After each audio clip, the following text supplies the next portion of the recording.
Frenzy explains they want to know if these people were killed because of the cheese business or for other reasons. Dibella says, the problem opens up many sore apples. No idea what that phrase means. I was just going to say, what? What can I know now about the poor devils that were killed? I don't know if it was beer or what, and they did not come and tell me about it.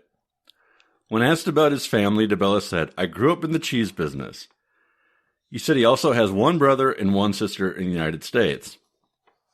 So this is what they were able to pick up off of the conversations between the two of them that were in Italian. Basically, what you get out of this is I think that Dibella had a misunderstanding of why he was supposed to go to the station. I think he kind of thought, he was going to kind of be like, everything is fine. And they were going to be like, okay, we're sorry. Mm-hmm. Whereas, they kind of thought like, okay, this is our chance to really talk to him about it. And he's not interested in that. He's just like, he wants this to be over with. He wants to walk away and be done. Yeah. And to be completely fair, he's in the right. There's no reason he should have to answer any of these questions. Like, he's not arrested or a suspect of anything. And he was it him that freely turned his books over and said, hey, look at these books. You can see this is legit. Stop. Yeah. Let people know that we're not doing anything shady here. We're just making and selling cheese. Yeah. So I think there was some miscommunication somewhere in there, but, it's funny because the way that like the reporting comes across, because it's a law enforcement report, they don't say this, but I read it as them saying that he's being uncooperative.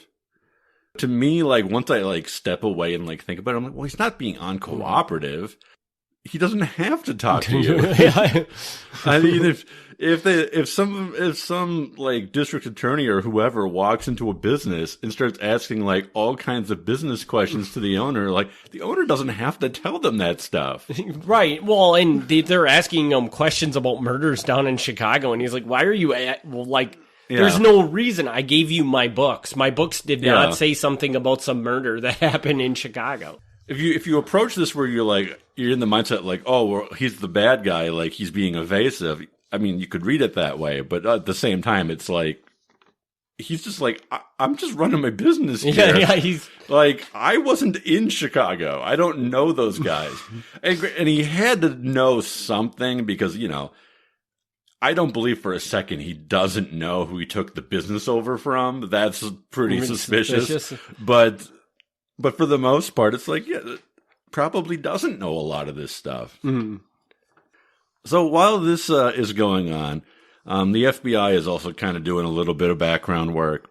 They speak with various informants, and one informant says that Leroy Summers wasn't even a competitor with Grande.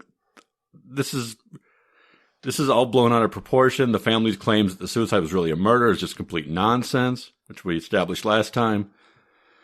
A Fond du Lac police officer was talked to, and he said a retired Milwaukee policeman who now worked for a private detective agency had done an investigation for the Summers family and found that Steve DeSalvo and Joe Guerrera had met with Dibella at the Retlaw Hotel in Fond du Lac, which is probably how this question came up during the district attorney thing. Now, whether or not this is accurate, by the time it got to the governor's desk, the story was conflated to say that the two men had met with Summers, that DeSalvo and Guerrero had met with Leroy Summers, which is not true. So the way the governor heard it was that these two dangerous, malicious thugs are talking to Summers. That didn't happen. So the governor thinks that, like, oh, this guy was being threatened. No. The police officer even doubted the Dibella connection at all, saying that Dibella had met with two cheesemakers from Olivia Cheese at the Retlaw Hotel, and the detective may have been exaggerating his claims. When photos were shown at the Retlaw, employees did not recognize Steve DeSalvo or Joe Guerrera as anybody that they had seen in the hotel, and the hotel had no record of them staying there. Again, like, all these, like, rumors are kind of growing out of, like, mistakes or things that can't be backed up. This DeSalvo and Guerrero didn't meet with Leroy Summers. Did they meet with Jon Dibella? Maybe, but nobody saw it happen, and there's no record of them staying at the hotel. So their connection to any of this, completely weird and wrong. Now, as Jon Dibella met with various other Milwaukee mob guys, yes, he has on occasion. But not these two guys, and not any time near where Leroy Summers was killed. Mm-hmm. So just like, all this stuff is like, gets mixed together, it gets all goofed up, and when the governor got it, I don't know what version of the story he got, but it got way out of control. I'm just shocked that with all this stuff because all of this seems to start with Jon Dibella. Yeah. And I'm just surprised that Grande Cheese just didn't get rid of him at some point in time just to get this crap out from their reputation. It's a fair question. I guess I don't know how it works. If he was like the sole owner, or if there was like a board that could kick him out. Right, exactly. And it might have been a private company, and it would have been very hard to do that, I think, if that's the case. Yeah, but because he took it over in, we'll say 43, for sometime in the early 40s. He ran it up until his death in 1964. At that time, his brother-in-law ran it. And today, I'm not going to name names, even though you can figure this out really easily. The son of his brother-in-law owns it. So it must be private. So the owner today is the nephew of Jon Dibella. Yeah, so they must be a private company, so it would have been extremely difficult. So it's been in the family pretty much ever since they moved from Chicago to Fond du Lac. It's been consistent. Yeah. Interesting. Yeah.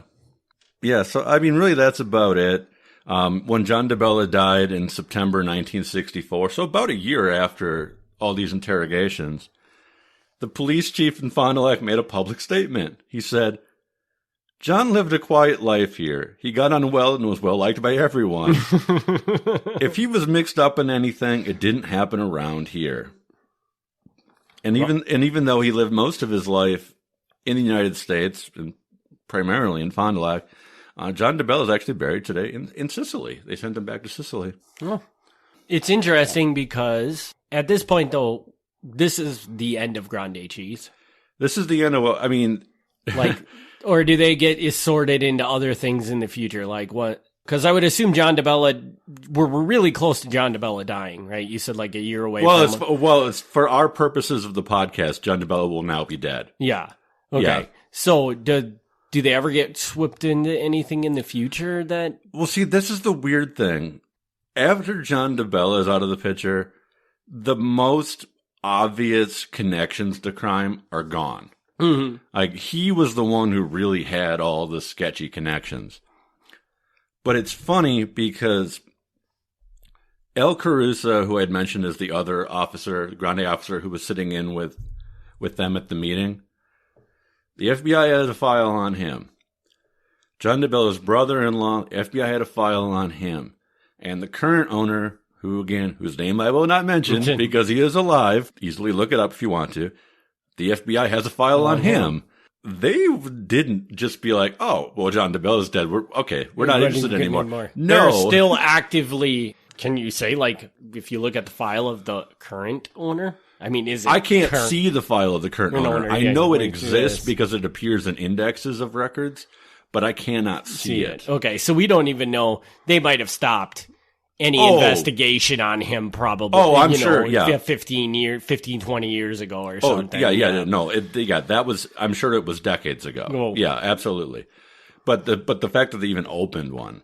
It would almost seem like every time, because for any listeners that don't know, Fond du Lac is, I guess from Wisconsin standards, it's not like a small town, but I still consider it a small town. I would consider it a very small town. And I'm sure anytime anything that could even be remotely tied to organized crime that happens in Fond du Lac, they're going to bring Grande Cheese into it. Yeah. Maybe not today, because now it's been a while, but around this era, like if anything weird or suspicious happened, they would have just immediately, I'm sure they would put Grande Cheese into it as a primary investigation. Yeah, I think those days, I mean, I think that's long gone. I don't think anybody in law enforcement gives a crap anymore. The company's like...